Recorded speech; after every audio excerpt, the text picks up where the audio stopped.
Down from the Middle East. You are not native African. No, not at all. Ethiopian. As a matter of fact, we don't have the Negro blood at all. And we migrated from the Semitic type of the Saudi Arabia and Yemen and the countries just away from the Red Sea. And the origin could be said that some people drafted and came to the northern part of Ethiopia. And then they migrated inwards. And time went on, they stayed instead, and then the Hamitic races from the bordering, from the south and from Sudan and things like that, from the countries in Africa. Excuse me for interrupting, but if you don't have Negro blood, then this is news to me. The Ethiopians, I would think, wouldn't have any particular feeling about race relations in other parts of Africa. We don't at all feel any relationship. It's none of our concern. I mean, we just don't care about it. As we don't have the Negro blood, we shouldn't have to worry ourselves. I mean, the color you might, the color of my face is just dark because it's due to the exposure of the sun. And my country is a mountainous country. It's 800 feet above sea level. And it's more or less nearer to the sun than is the other countries that lay near the equator. Yuma? Yeah. You're not white? And not black? Not black. What are you? It's just in between. Yuma, and I would like to know, are you, for instance, very much interested in the South African race policy? Or do you stand more or less objective towards that? Not at all. We wish you would do things fairly. I mean, we wish you don't treat the native South Africans as you do right now. But as a matter of fact, we don't care. We just listen to your policies and things that go on in South Africa. But I'd like to ask you one question. Would it become more, would you think it would be a little... I mean, wait, just before... Would the matter be worse or better, within these few years? Or what is the stand right now of this South African problem? Could I just ask you another question before I answer yours? Yeah. Is there any discrimination, for instance, between the separate tribes in your country? How do you, for instance... I'm very happy you brought that point. As a matter of fact, we, the Amhara tribes, consider ourselves superior to the other tribes, to the adjacent tribes that live in the same community. And we just consider them inferior and consider ourselves superior. And that could be something of segregation, but it's not actually in the sense that you take it and the Americans in Little Rock take it. I mean, it's just very unprominent. I mean, do you mean that you think that the other tribes are perhaps a little too primitive, for instance? Not a matter of primitiveness or so. It's just a matter of ignorance, I shall say. Oh. I mean, the Amhara tribes are more cute and clever. And that's why, they're just... That's your tribe? Yeah, that's my tribe. I'm That's proud of very it. modest, yeah. And Yuma, do you have whites in Ethiopia? White people? Foreigners? White people, yes. Yeah, lots of them. We have the Americans, as a matter of fact.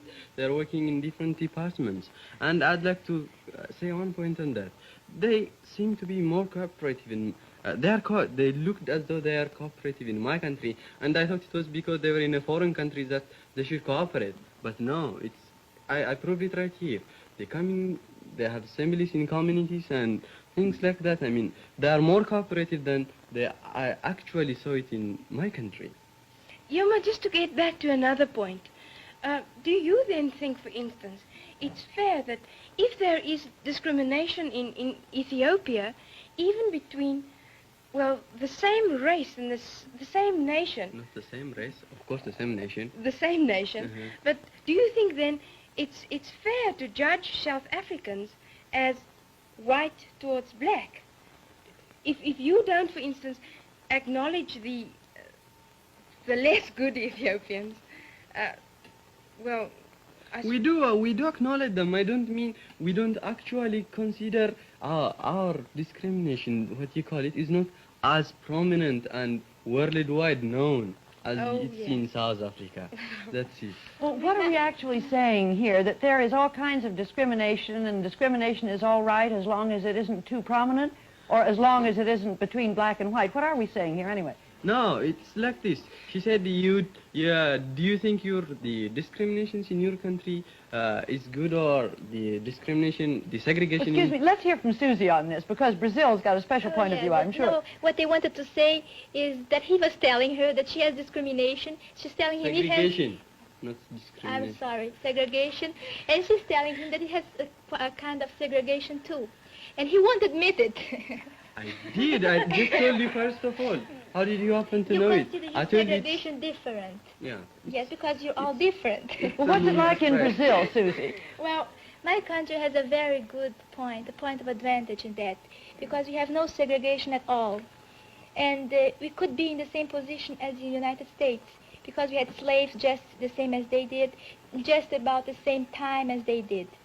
Only our country was a colony of Portugal, the United States was a colony of England. The Englands are Anglo-Saxons, the Portuguese are Latins.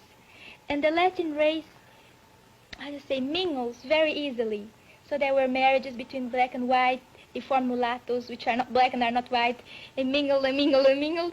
So now we don't have black and white. We have all sorts of colors, from white to very black, with light brown in between. And in Brazil, there's just no question if that person has a little Negro blood, like here in the States. He has 1/8 of Negro blood, he's considered a Negro. He has 1/16, he's considered white. We just don't have it. You look at the person, look at another one, they're people. That's what's different. And I wanted to ask you something, Rena. You say there's a great segregation in your country. That's right. And in your country, do you have prejudices against the black people? Well, I wouldn't actually say prejudices. Perhaps I should just explain this to you. Everybody seems to have heard of apartheid during the last few months, years. And I think it's perhaps misinterpreted in most instances. I'll tell you what apartheid actually means. It means the development of two separate racial groups within their own areas. And Susie, you said that there is no discrimination whatsoever in Brazil. Could you just tell me more or less, are there more whites or more blacks in Brazil? There are more whites. There are more But- whites? Yes, there are more whites. But you can say white and black. White Oh, and yes. not white. Oh, yes. Because the blacks aren't just black. They're all colors, as I told you. Because the whites marry very easily with the black and with the Indians. In Oh, Brazil, that yes. happens very much. So we just don't count blacks and whites. Just people, you know. For instance- It's very different from your country. For instance, would you marry a A black? Black one. I think that I personally wouldn't marry a black one because my parents wouldn't approve of it. And you, That don't you think means- that's a little Ah. bit of discrimination? It is. I'm means sure. On my Actual part, I segregation. wouldn't. But I'm not a real Brazilian because my parents are Swiss. But the real Oh, Brazilian, yes, they would. yes, they would. And they do. They do very often. They do it all the time, in fact. Yes, there's really no discrimination in this. But now, let me come back to the question. You Fine. said you have a kind of prejudice in your country. Do you have it here? Do you feel any prejudice against a black person here? Do you feel kind of awkward? Oh, no, not in the least. For instance, I think that integration in America is perfectly right. And I think it should be done. And therefore I approve of it. But I just don't see how integration would work in South Africa, at least not for the present. For in South Africa, it's 3 million whites against 12 million.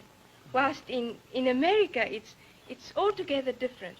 And I'm quite assured that the present policy that we follow is going to be the solution of the problem at last. Actually, I hope Could so. you imagine the Brazilian problem having been solved like that? No, Why not? it won't ever work. Because people are people. They can't be separated. You stay here, you stay here. You are white, you are black. You can't. Are you God to judge what they have to do, where they have to stay? You have to go in those schools, they have to go in those schools. You marry with this one, she marries that one. No. No, it's not a question of who is God and who's going to judge, but it's a civilization against a civilization. After all, it is it is the white South Africans that have built up South Africa to where it is With the now. help of whom?